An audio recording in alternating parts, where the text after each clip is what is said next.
If you want to be heard and remembered, you need to speak with intention.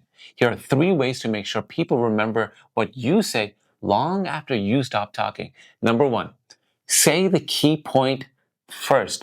Don't wait to build it up. Don't bury your main idea. Say it early and say it clearly and then support it. Here's an example. You can say something along the lines like, here's the core issue. This gives your listener a very clear anchor. See, the thing is, people forget the details, but they remember the strong starts. Point number 2, speak in short, bold sentences. If you want to be remembered, make your words repeatable. Long, rambling sentences, they just fade. But short, punchy ones, they stick. For example, confident people, they pause. The brain remembers the rhythm in the voice. Use that rhythm. Say the important line and then stop.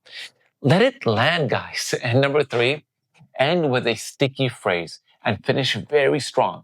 End with a phrase that's easy to remember, easy to quote, and worth repeating.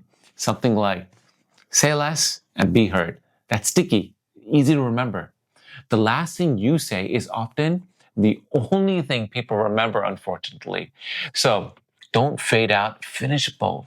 Let's recap this real quick on how to make your words stick. Number 1, say your key points first. Number 2, use short, bold sentences. Number 3, end with a sticky phrase.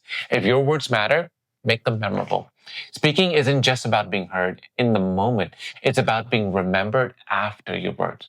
Comment below. What's one line you want people to remember from you?